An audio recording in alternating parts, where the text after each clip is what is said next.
5 seconds. Start. Mr. Chairman, sir, I am grateful to you for giving me an opportunity to participate in the discussion in the report of the University Grants Commission for the year 1998-99. On behalf of my party, I would like to express my views on this report of the UGC.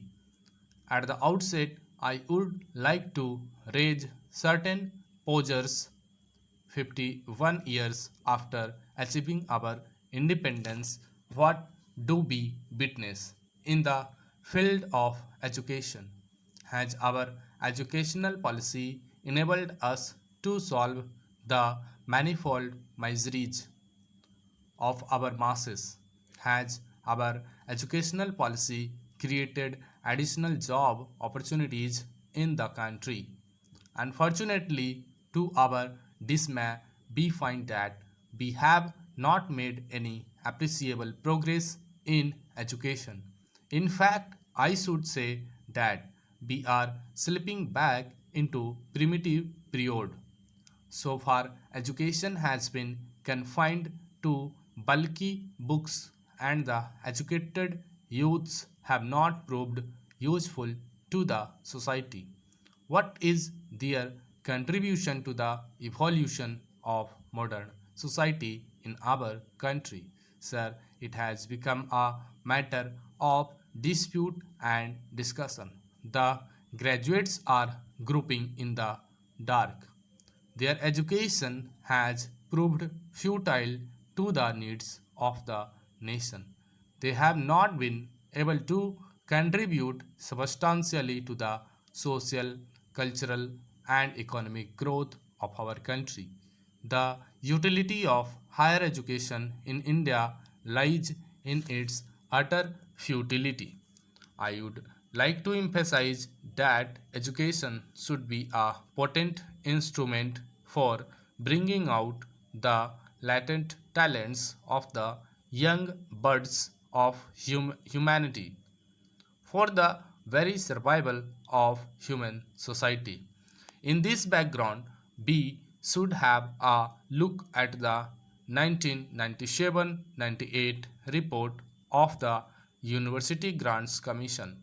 Even a superficial scrutiny shows that there has been inequitable distribution of grants among the universities in our country. You know, sir, that there are 105 universities in our country, out of which 7 are under the control of the central government, called the central universities. Out of the total amount of rupees 50 crores available at the disposal of the UGC, 5 central universities were given a sum of rupees 19.20 crores in this year. The remaining 100 universities were to remain content with the balance of rupees 30.80 crores. I would like to know why such a step-motherly approach should have been adopted here. Sir, we go about talking that India is an agricultural country and agriculture contributes 70% of the national income. It is indisputable that the majority of our people are dependent upon agriculture for their livelihood. Yet, we have done very little for the progress of agricultural education in our country. I have to painfully point out that in the existing scheme of things, lion's share of money is allocated to educational institutions imparting arts and science education, and agricultural education is to rest content with no share. I have to say that in all the 5 years plan that have gone by, agricultural education received very scant attention in the hands of our government. The agricultural universities are the distant cousin of the UGC. I am constrained to quote from page 150 of the UGC report for 1997-98, which shows that the agricultural universities in Tamil Nadu got a sum of rupees 20,000 as plan allocation.